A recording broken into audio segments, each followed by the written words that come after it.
Parasha de Vayeshev que nous lisons cette semaine est consacré essentiellement au récit des tourments et des épreuves qui s'abattent sur Yosef au point qu'il va finir par se retrouver vendu en esclave en Égypte et finalement se retrouver en prison.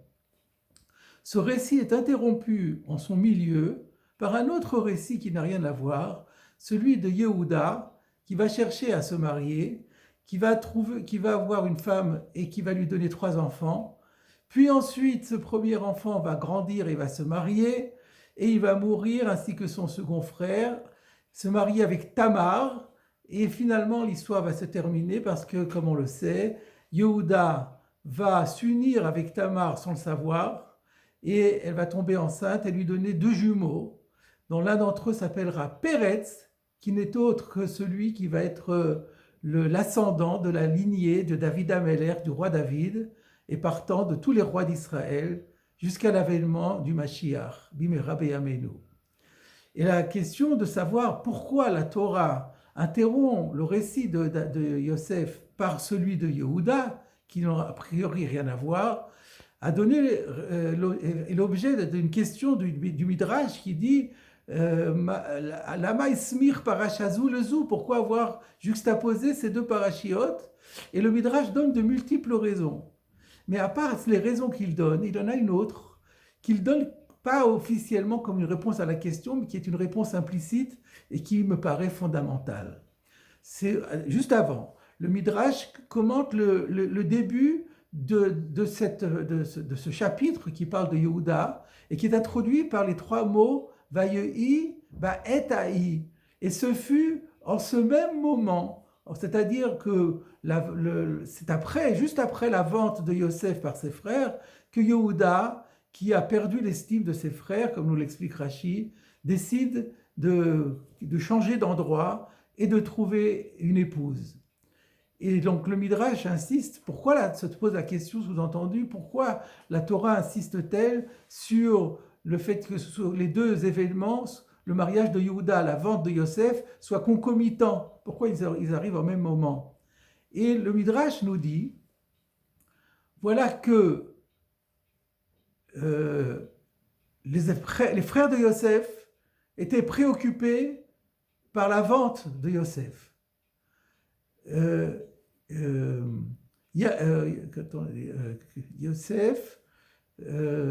Yosef était bien entendu pris par son jeûne et par son deuil, eu égard à la situation, à la séparation qui lui a été imposée vis-à-vis de sa maison paternelle. Réhouven, l'aîné, était lui aussi dans son deuil et dans son jeûne, par le fait qu'il avait d'une part troublé, il regrettait tellement d'avoir troublé la couche de son père et n'avoir pas pu se racheter en sauvant la vie de son frère Yosef des mains de leur frère. Ça, c'était pour Réhouven. Yaakov était plongé dans le deuil et le jeûne, eu égard à ce fils qu'il pensait mort pour toujours et qui ne reverrait jamais. Et c'est à ce moment-là que Yehuda décide de se marier. Et le Midrash conclut en disant, quant au Saint béni soit-il, il était en train de créer Oro Shel Mashiach, la lumière du Messie. Qu'est-ce que ce Midrash veut nous dire? Ce Midrash vient nous faire remarquer que la famille de Yaakov et sa famille, n'avaient jamais connu une crise d'une ampleur pareille. C'était la catastrophe absolue. La famille était complètement désagrégée. Yosef était dans une situation catastrophique. Et les frères étaient désolés de ce qu'ils avaient fait. Ils ne supportaient pas de voir la douleur de leur père Yaakov, ne savaient pas comment y remédier. Et c'est à ce moment-là que Yehuda décide de se marier et il n'est pas conscient lui-même qu'en fait il est dirigé par Akadosh Baruch Hu et qu'Akadosh Baruch Hu est en train de préparer l'avènement du Mashiach, puisque par le mariage de Yehuda et Tamar, comme nous l'avons dit tout à l'heure, va naître Pérez, qui va être l'ancêtre du Mashiach. Quelle est l'idée que le Midrash vient ici nous donner? C'est que lorsqu'on s'imagine que tout est perdu, alors là, j'ai oublié de dire que le Midrash rapporte un verset de référence dans Jérémie, verset 11, chapitre 29, qui a Nochi Odea et Tamarchavot. Dieu dit, moi je connais les desseins que j'ai conçus pour le bien d'Israël. C'est-à-dire que vous vous imaginez qu'il y a un certain nombre de choses que vous faites et vous n'êtes pas conscient que ce que vous faites en vérité, ça a été dirigé par moi. Et ça a été dirigé par moi pour votre bien. Et parfois, on s'imagine qu'on se trouve dans le malheur absolu et qu'on a tendance à désespérer de tout, et on ne sait pas que c'est à ce moment-là qu'Akadosh Baruch Hu a été en train de construire les prémices de notre bonheur. Eh bien, mes chers amis, cette idée, cette leçon du Midrash, c'est exactement la même leçon que nous enseigne la fête de Hanouka, qui cette année démarre dimanche soir. Dimanche soir, nous allumerons la première bougie de Hanouka. Vous remarquerez que la fête de Hanouka se distingue des autres fêtes sur 3 points au moins.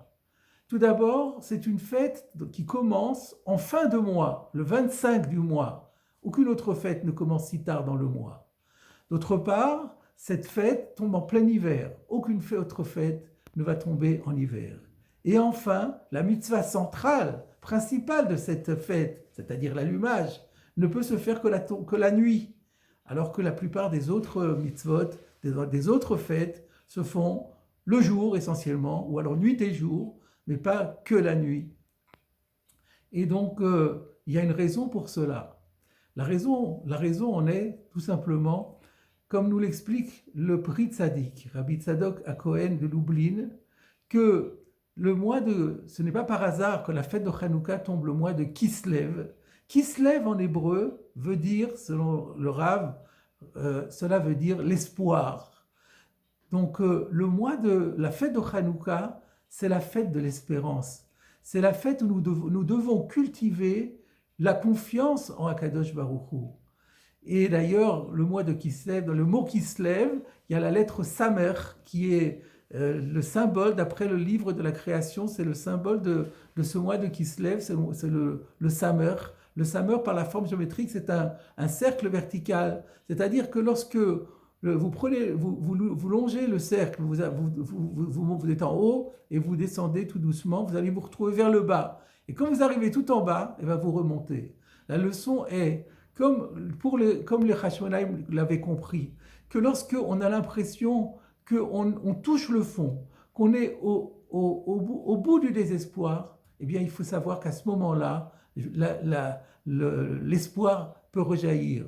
C'est exactement ce qui s'était passé à Hanouka, alors que la situation religieuse et matérielle des Juifs était catastrophique à cause de l'oppression gréco-syrienne, et que les Hashmonaïm et les Maccabim ont décidé de faire confiance à Kadosh Baruch Hu, et ils ont mis toutes les forces dans leur bataille, et c'est à ce moment-là qu'est arrivé le miracle.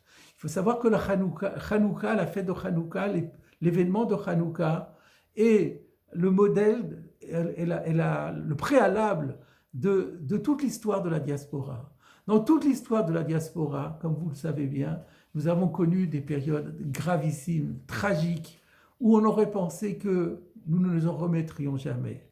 Eh bien, plus les catastrophes ont été graves, et plus ensuite ils ont été suivis d'un avènement et d'une reconstruction tout à fait exceptionnelle, qui était miraculeuse véritablement, où la main de Hachem était présente. Voilà la leçon à la fois de notre Midrash dans Vayeshev et de la fête de Hanouka, que lorsque on arrive au fond de la nuit, c'est au cœur de la nuit que jaillit la lumière.